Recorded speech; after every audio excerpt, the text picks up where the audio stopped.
नमस्कार भी सभी लोगों को। क्लास लाइव है क्या? क्लास लाइव है, कमेंट करो।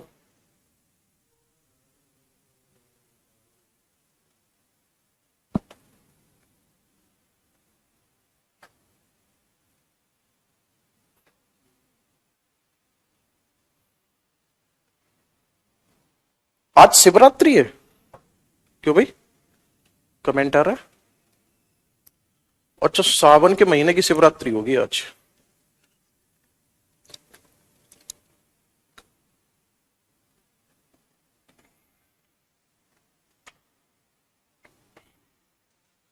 चलो, भोलेनाथ की कृपा आप सब पे बनी रहे, थोड़ी बहुत हम पे भी बनी रहे। हम टाइम से आना शुरू करते हैं क्लास में। क्या? हाँ जी, सर ये वाला गेट बंद करो, बंद कर दो इसको।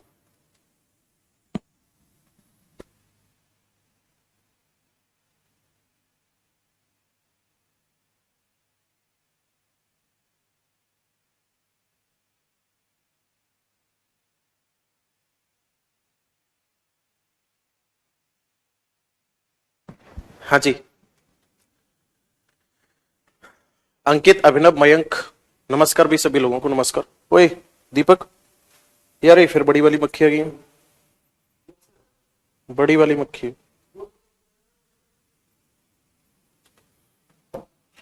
हेडिंग डालो बाप। अलास्का। अलास्का पे ही थे ना? कल वाला तो कर लिया होगा आपने, परमाफ्रॉस्ट के बारे में डिस्कस करते हैं, चलो।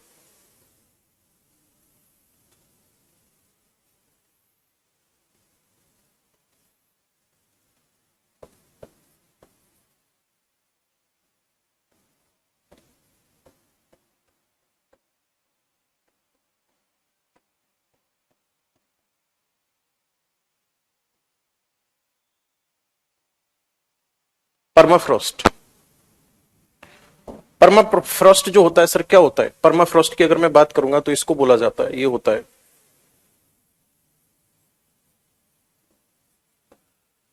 फ्रोजन ग्राउंड इन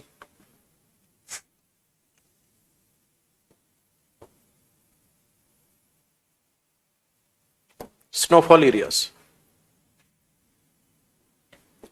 इसका मतलब होता है बर्फीले क्षेत्र में,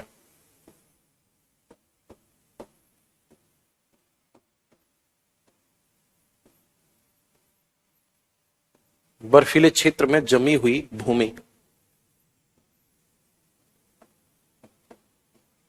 जमी हुई भूमि को परमाफ्रॉस्ट कहा जाता है।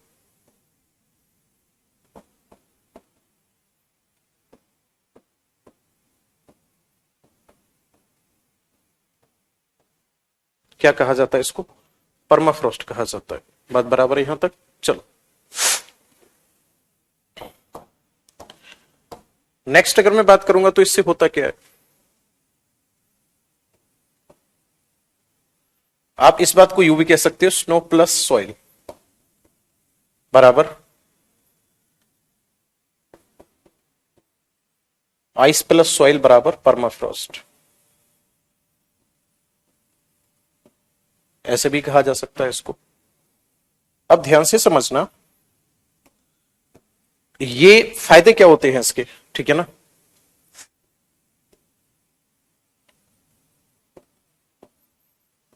परमाफ्रॉस्ट और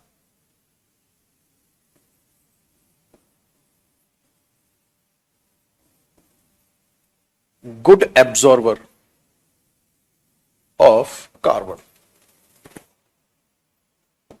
ठीक है ना? परमाफ्रॉस्ट क्या करते हैं? तो आपका आंसर होगा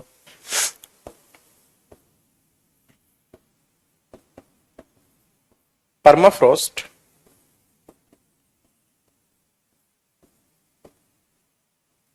कार्बन के अच्छे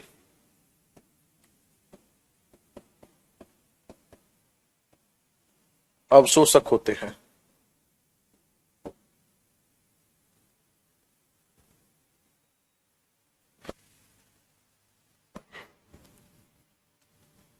कार्बन के बहुत अच्छे अवशोषक होते, एक्चुअल में करते क्या है, कोई भी जैसे मानकर चलो कोई भी जीव है वो मर जाता है, एक वॉल्फ है, एक भेड़िया है, वो मर गया। मरने के बाद क्या होगा सर, वो उसी मिट्टी में दब गया। जब वो मिट्टी में दब जाएगा, जैसे जैसे उसकी बॉडी का डिके होना शुरू होगा, तो बॉडी का डिके होने पर क्या होगा, उसकी बॉडी से कार्बन रिलीज होगा।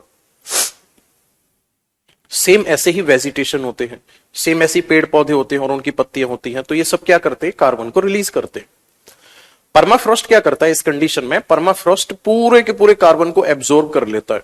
ठीक है ना, परमाफ्रॉस्ट क्या करता है, पूरे के पूरे कार्बन को एब्जॉर्ब कर लेता है, और मतलब आप यूं कह सकते हो कि जो वेजिटेशन इसके अंदर होगा, जो ऑर्गेनिज्म इसके अंदर होगा, डेड ऑर्गेनिज्म होगा, उसका डिके नहीं होने देता, मरे हुए जीवों को सड़ने नहीं देता है। आगे बात समझ में, उनका विघटन नहीं होने देता है। कौन, परमाफ्रॉस्ट। बात बराबर है यहां तक। तो इस वजह से ऐसा माना जाता है कि परमाफ्रॉस्ट जो है वो अपने आप में एक बड़े स्तर पर कार्बन को अवशोषित किए हुए है। बात क्लियर है यहां तक, चलो।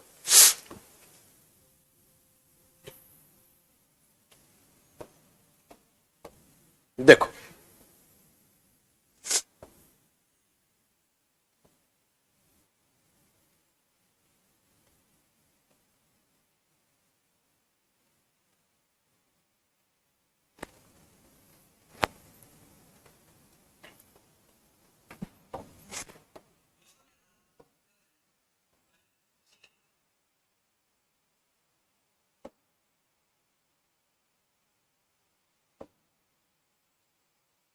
यहां पर ऐसे आइस क्रिस्टल्स होंगे,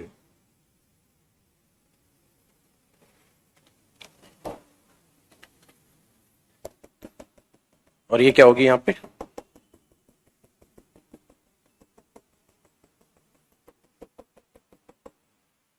ये होगी soil.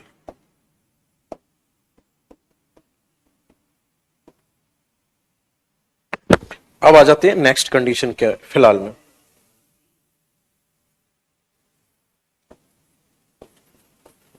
Eight present global warming increase, yes और नो।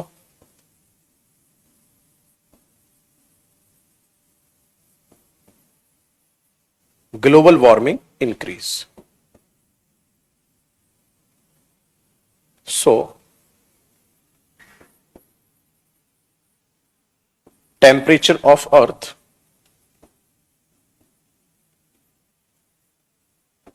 इंक्रीज। वर्तमान में क्या हो रहा है सर, वर्तमान में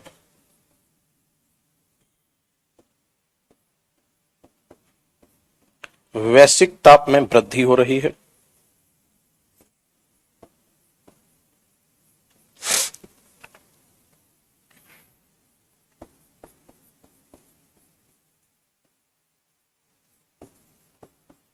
और पृथ्वी का ताप बढ़ रहा है। ठीक है ना, पृथ्वी का ताप बढ़ रहा है। इस कंडीशन में क्या हो रहा है, ध्यान से समझना। इस कंडीशन में जो परमाफ्रॉस्ट हो रहे हैं वो क्या हो रहे हैं,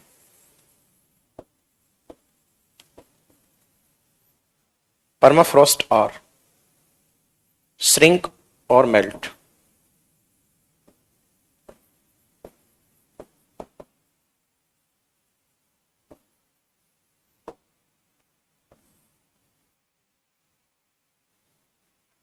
इससे क्या हो रहा है, परमाफ्रॉस्ट पिघल रहे हैं। इसको नोट करो, फिर मैं एक एग्जांपल से समझाता हूं।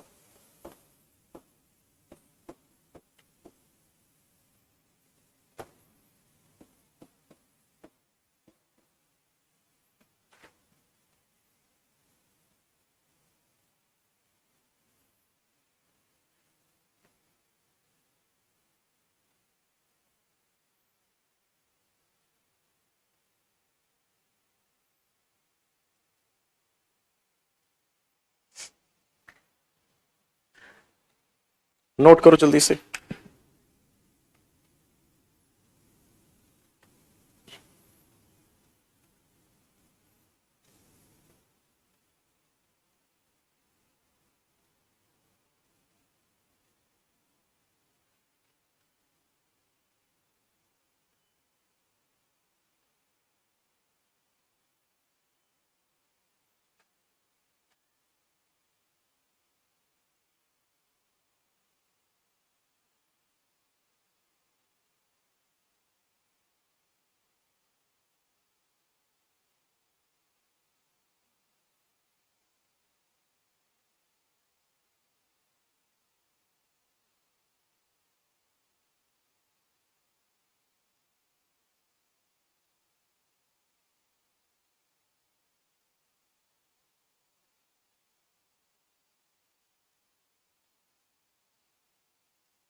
हो गया? चलो,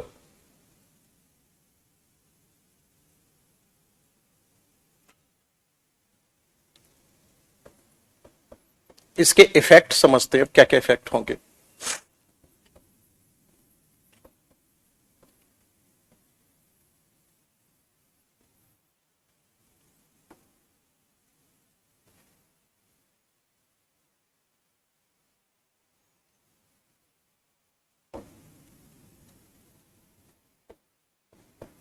पहला इफेक्ट,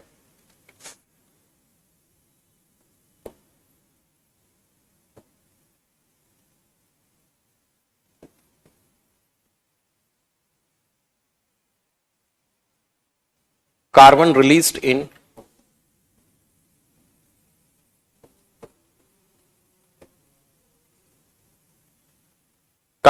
इन एटमॉस्फेयर।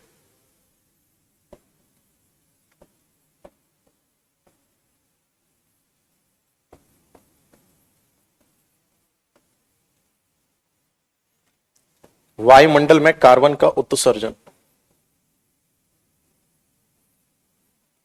और जब वायुमंडल में कार्बन का उत्सर्जन ज्यादा होगा तो इससे ग्लोबल वार्मिंग इंक्रीज करेगी।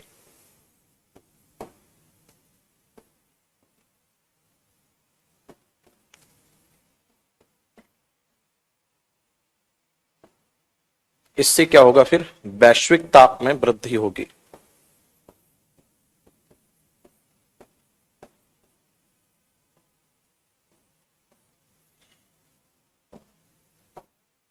पहला पॉइंट।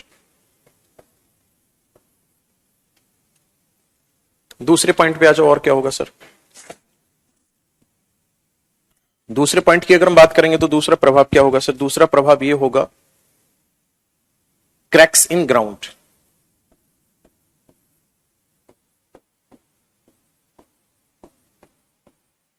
इन ग्राउंड सरफेस, ठीक है ना? यानी कि जो धरातलीय सतह है, धरातलीय सतह में क्या होना? धरातलीय सतह में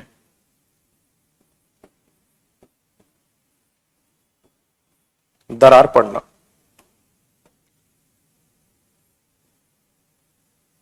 एग्जाम्पल से समझते।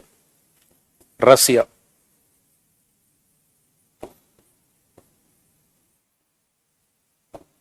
ये नॉरिल्स्क करके एक जगह पड़ती है, नॉरिल्स्क जगह है रसिया में। यहां पर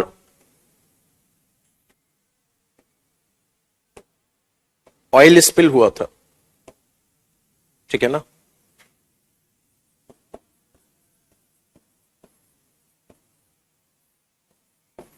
तेल रिसाव, याद है? लॉकडाउन के टाइम पे हुआ था ये हुआ था 2020 में। इसके पीछे कारण क्या था? अगर मैं कारण की बात करूंगा तो इसके पीछे कारण यही था कि पहले तो क्रैक हुआ, ठीक है ना? क्रैक होने के बाद में यानी कि ग्राउंड जो वो कोलैप्स कर गया, ठीक। तो यहां पे जो एक डीजल का जो एक प्लांट था, उसका एक पिलर जो था वो नीचे की तरफ धसक गया। और इससे क्या हुआ, ध्यान से समझना, मैं लिख देता हूं। यहां पे हुआ क्या था रसिया में, ये डीजल प्लांट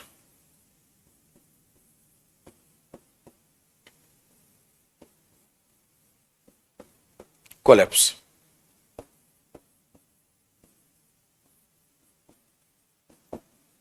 डीजल प्लांट जो था वो धसक गया,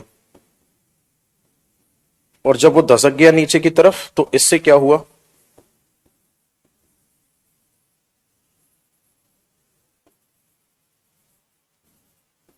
एक अंबर नाया रिवर है,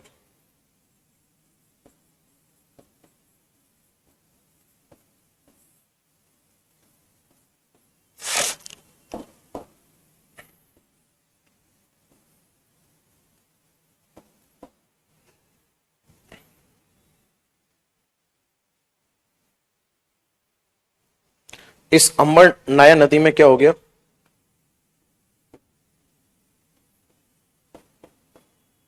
तेल का रिसाव हुआ था,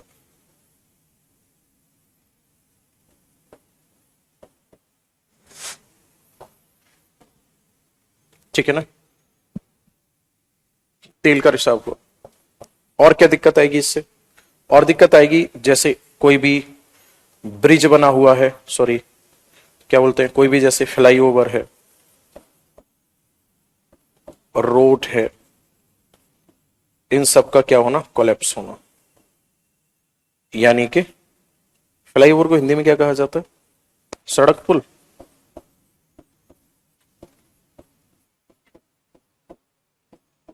इन सब का टूटना।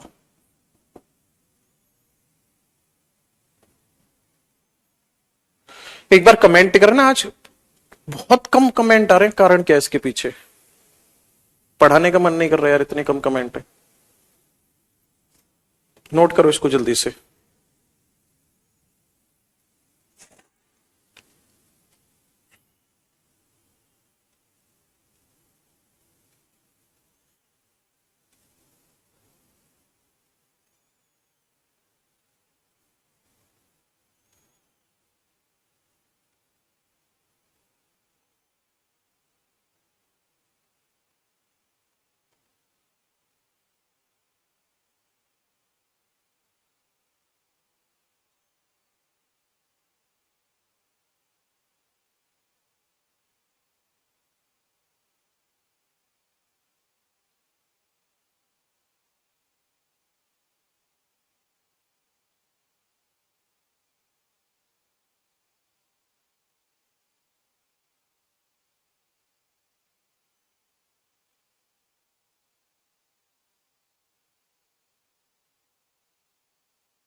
हाँ जी।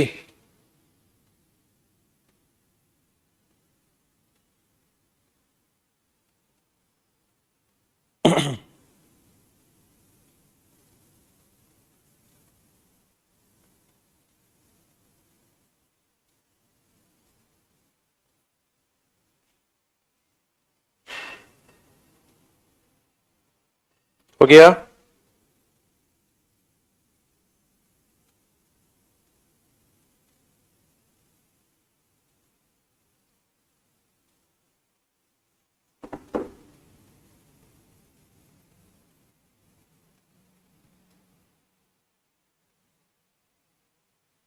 हेडिंग डालो।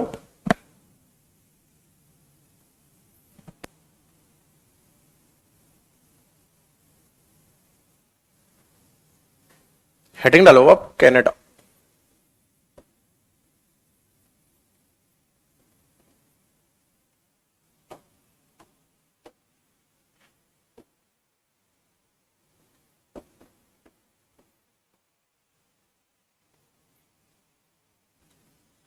कनाडा की अगर मैं बात करूंगा तो कनाडा में पहला पॉइंट क्या होगा? ये है सेकंड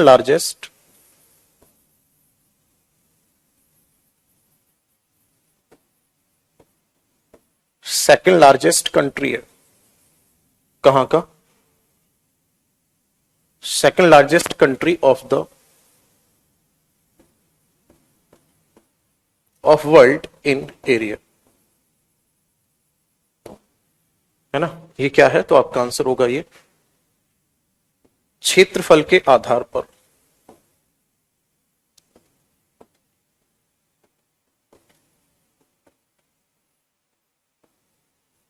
ये क्या है? क्षेत्रफल के आधार पर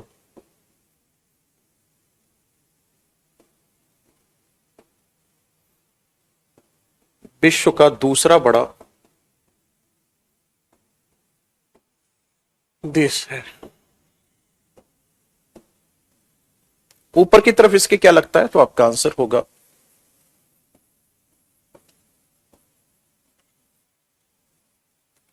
इसका जो नॉर्थ पार्ट है वो कवर किया हुआ है। कौन? North part covered by Arctic ocean,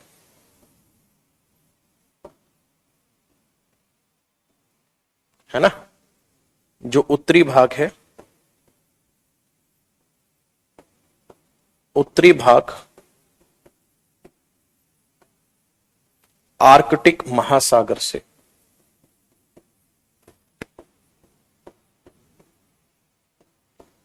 घिरा है। अब आर्कटिक महासागर से घिरा है तो इसका मतलब यहां पे ध्यान से समझना, जब आर्कटिक महासागर से घिरा हुआ है तो सिंपल सी बात है, टेम्परेचर कैसा रहेगा, डाउन रहेगा, क्योंकि आर्कटिक ओशियन में तो केवल और केवल बर्फ ही बर्फ है उस वाले एरिया में। तो यहां का टेम्परेचर कैसा रहता है, टेम्परेचर लो, यहां का तापमान कम रहता है। नेक्स्ट अगर मैं बात करूंगा तो इसी में अगला पॉइंट होगा, इसका जो 70% एरिया है, 70% एरिया कवर्ड बाई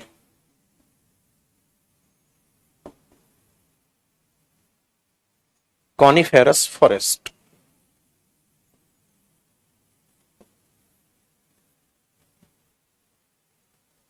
सत्तर परसेंट क्षेत्र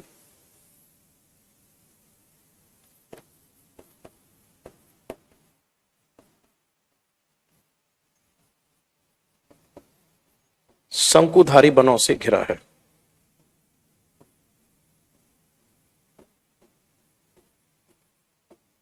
ठीक है ना, शंकुधारी वनों से घिरा हुआ है मतलब कॉनिफेरस फॉरेस्ट है।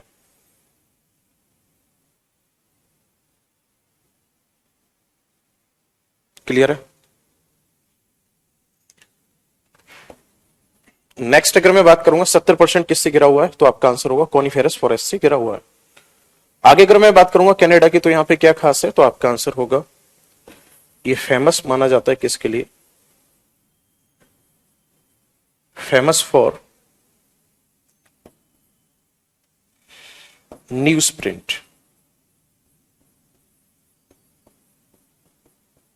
यानी कि ये अखबारी कागज,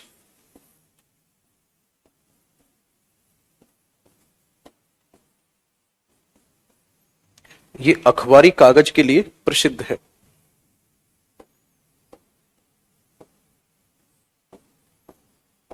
ना, ये क्या है, अखबारी कागज के लिए प्रसिद्ध है।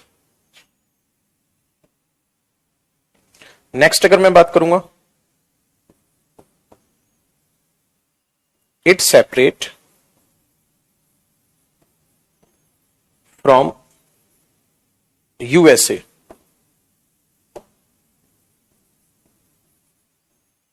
बाई 24 डिग्री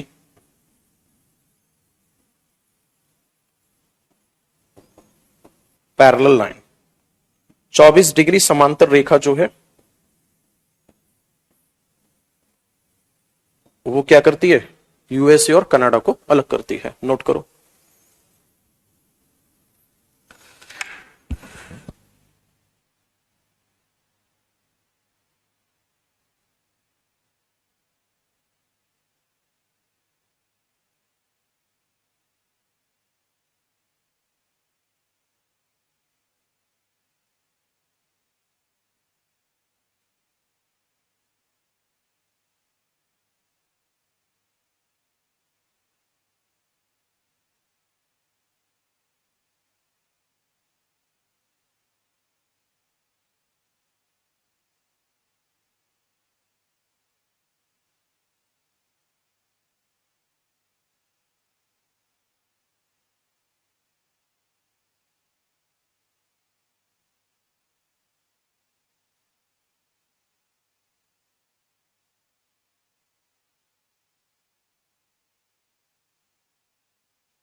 हो गया नोट, चलो अब नेक्स्ट हेडिंग डालो, इसी में कंटिन्यू करना। अपलेशियन माउंटेन किधर है इसके,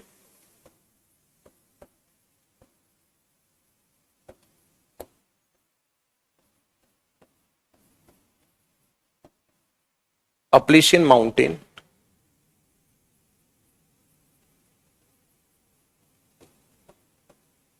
located in southeast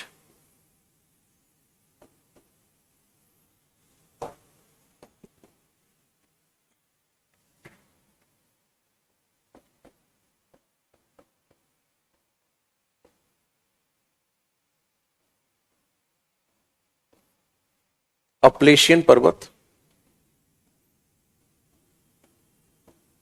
दक्षिण पूर्व में स्थित है।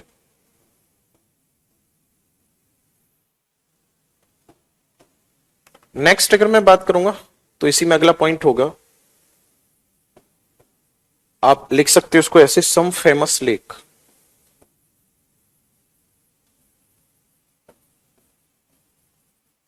सम फेमस लेक ऑफ कनाडा, यानी कनाडा की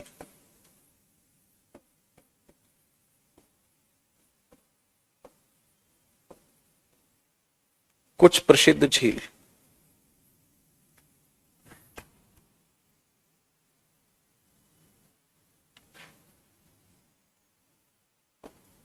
एक है great beer lake,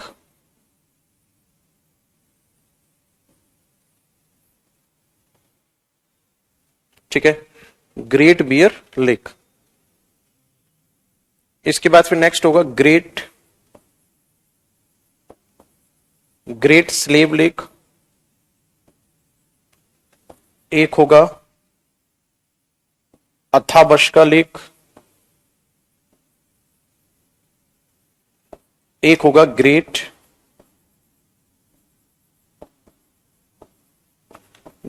Randy lake.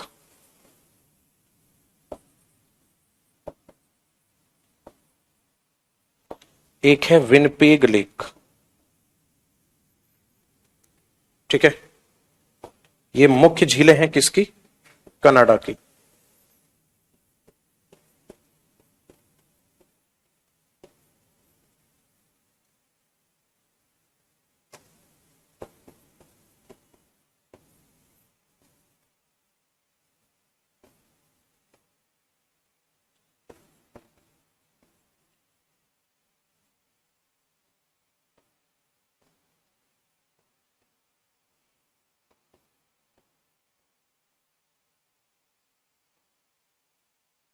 अथाबस्का झील,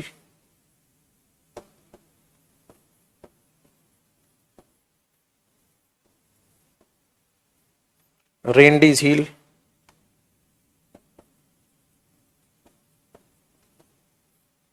विनपेग झील, ये सारी की सारी झील हैं। क्या खासियत है सर इन झीलों की?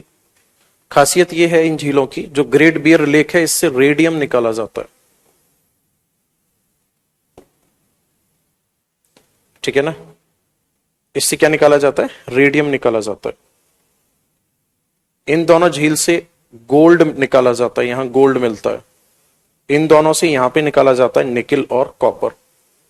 यानी फाइनली आप यूं कह सकते हो कि जो कनाडा की कुछ प्रसिद्ध झीलें हैं इनसे क्या मिलते हैं? इनसे कुछ मिनरल्स निकाले जाते हैं। क्या निकाले जाते हैं? इनसे मिनरल्स निकाले जाते हैं।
हाँ जी।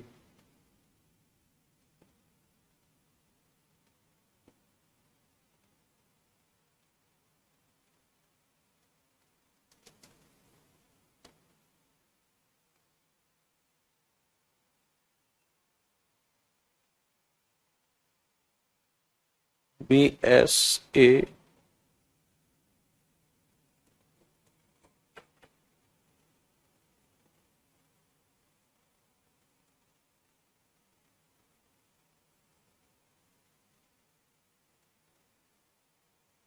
ठीक है, यही तो था। ये सीक्वेंस में लगा रखी है मैंने, ठीक है ना, ये क्या कर रखी है मैंने, सीक्वेंस में लगा रखी है। ठीक, इसको याद मैंने याद ऐसे किया हुआ है, BSARW। तो ये सारी की सारी झील जो है सीक्वेंस में, नॉर्थ टू साउथ, ठीक है ना, नॉर्थ टू साउथ है। और एक करेक्शन कर लेना, लास्ट जो मैंने बताया ना, वो 24 नहीं है, 49 है। बाई मिस्टेक लिख दिया मैंने, 49 है। 49 डिग्री है वो समांतर रेखा, ठीक है। और याद रखना, इसको जो 49 डिग्री समांतर रेखा जो है, इसी को क्या कहा जाता है, इसको डॉक्टर लाइन भी कहा जाता है। इसको डॉक्टर लाइन के नाम से भी जाना जाता है। एक छोटा सा करेक्शन कर लो, बाई मिस्टेक लिख दिया मैंने। अब आ जाओ यहीं पे। ठीक, ये पूरा का पूरा रीजन है। मैंने कहा यहां पे क्या पड़ेगा सर, यहां पड़ेगा सर आर्कटिक ओशियन। तो नॉर्थ पार्ट जो है ये आर्कटिक ओशियन से कवर है। और ये क्या है, ये है हडसन की खाड़ी। ये क्या है, हडसन की खाड़ी है। बात बराबर है यहां तक। ये हो जाएगी 49 डिग्री पैरेलल लाइन। ये हो जाएगी 49 डिग्री समांतर रेखा, ठीक है। ये कौन सा पॉइंट है, ये है यूएसए वाला पॉइंट। बात बराबर है। और यहां पे मैंने बताया था आपको कल भी, यहां इस टाइप से क्या है, यहां पर फैला हुआ है अपलेशियन माउंटेन। ये कौन सा माउंटेन है सर, ये है अपलेशियन माउंटेन।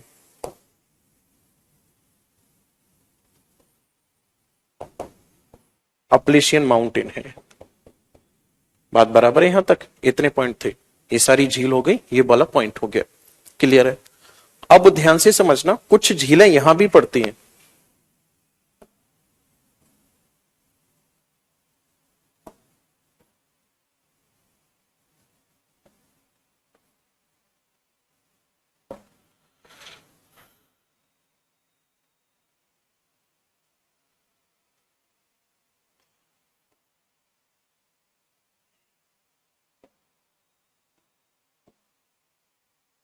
कुछ झीलें पड़ेगी यहां पे ऐसे।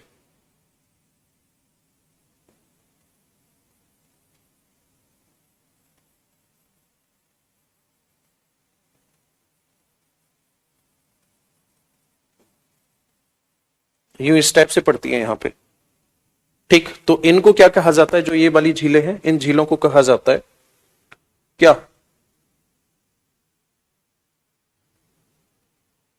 इन झीलों को नाम दिया जाता है great lake.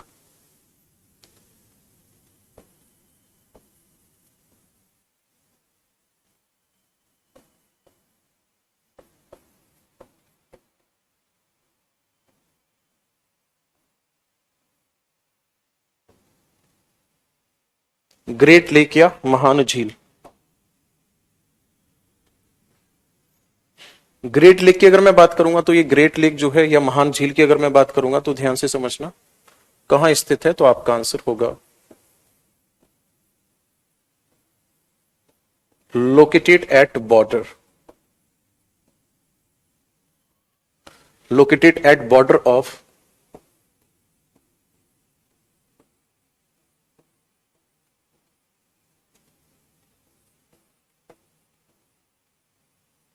USA and Canada. ये कहां पर है, तो आपका आंसर होगा ये है यूएसए और कनाडा की सीमा पर है।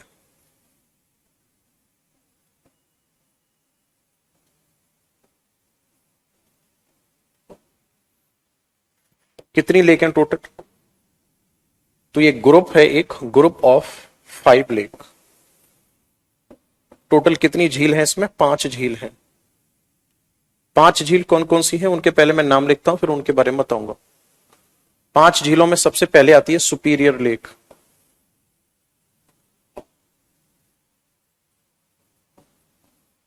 नेक्स्ट आती है फिर ह्यूरॉन लेक।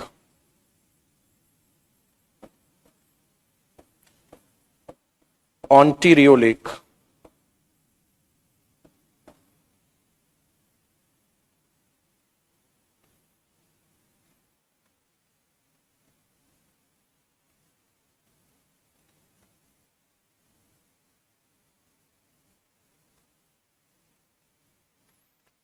एक आती है एरी लेक, एक और छूटी हुई है इसमें, SHO, Superior lake, Huron lake, Ontario lake, Erie lake, ये कौन सी है?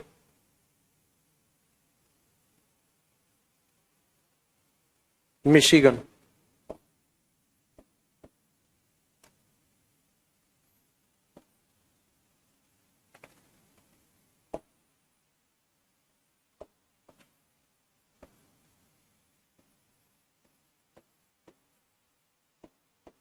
Michigan lake.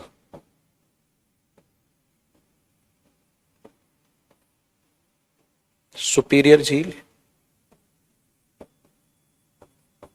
ह्यूरॉन झील,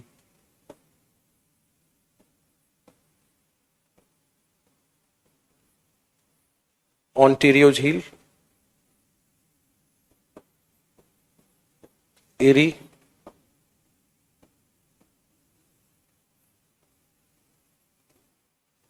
और मिशिगन झील। ठीक है,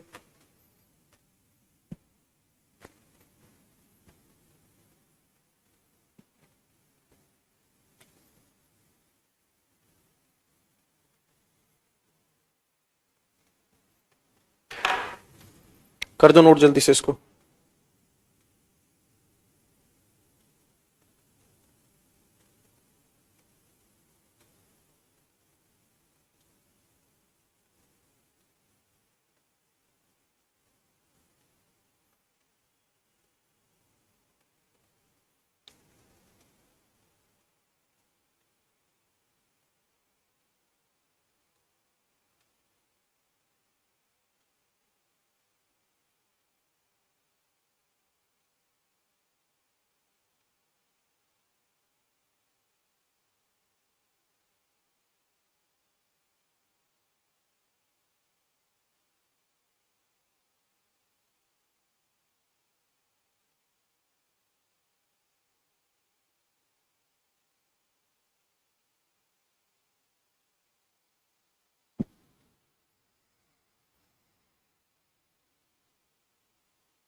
हो गया?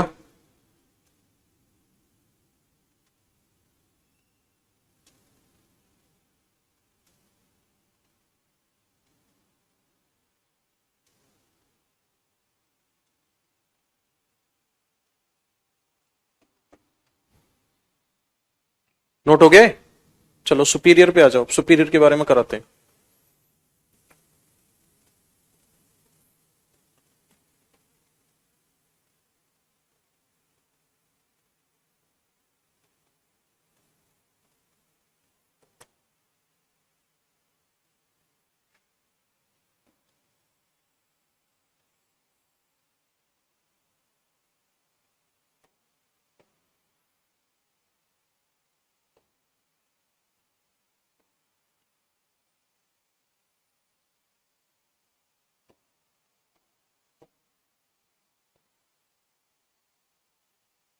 सुपीरियर लेक की अगर मैं बात करूंगा तो ध्यान से समझना, ये है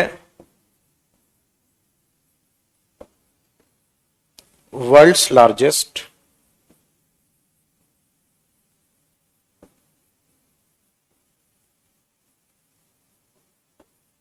फ्रेश वाटर लेक।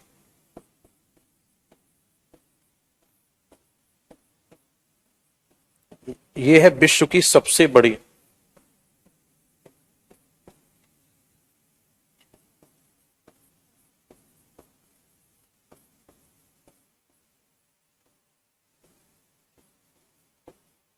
ताजे पानी की झील है,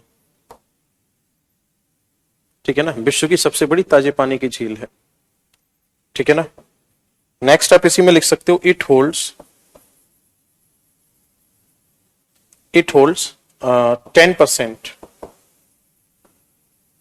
10% फ्रेश वाटर। नेक्स्ट अगर मैं बात करूंगा तो यूएसए का एक सिटी है डुलुथ, इसके किनारे डुलुथ शहर है, ठीक है ना। डुलुथ शहर किसका? यूएसए का। इसके किनारे पर स्थित है, ठीक है ना। डुलुथ शहर जो है इसके किनारे पर स्थित है। और ये डुलुथ जो है किसके लिए फेमस है? एक तो टूरिज्म के लिए फेमस है यहां यूएसए में, टूरिज्म के साथ साथ इंजीनियरिंग, ठीक है ना, गुड्स, इसके साथ साथ ये इंजीनियरिंग,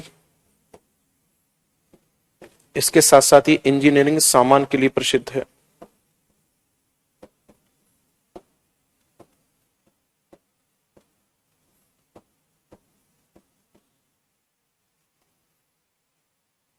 पर्यटन के लिए प्रसिद्ध है, नोट करो इसको। अच्छा, मैं ये पूछ रहा था आप लोगों से, जितने भी नए बैच के स्टूडेंट हैं, आप लोगों की क्लास 9:45 to 11 वाला जो बैच चल रहा है उसके साथ भी चला दूं? वहां पे इंडियन मैपिंग चलेगी, ठीक है ना। बताओ क्या कहते हो, वहां इंडियन मैपिंग चलेगी।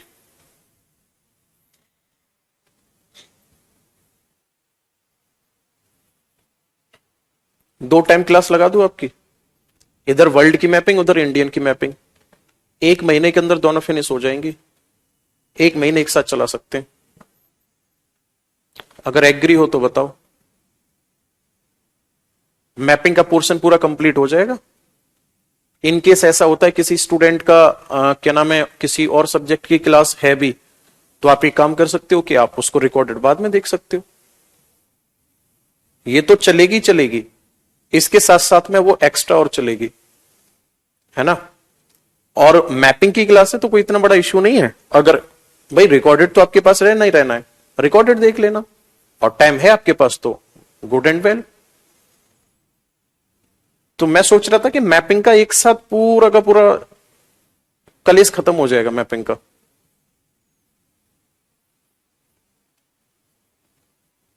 बताओ, सोच लेना एक बार, ठीक है, फिर बता देना सोचकर। ओके, चलो। अच्छा, कल की आपका ऑफ रहेगा कल का। मैं कल बाहर जा रहा हूं, एक जगह अपॉइंटमेंट है मेरा, ठीक है। मंडे को मैं वापस आ जाऊंगा, मतलब मंडे को क्लास होगी रेगुलर, संडे को ही वापस आ जाऊंगा, बट कल नहीं होगी। ओके, कल और परसों 2 दिन क्लास नहीं होगी, ठीक है। तो मंडे को डिसाइड कर लेते हैं कि कैसे क्या चलाना है, ठीक है। आज यहीं तक रखते हैं, ओके, चलो।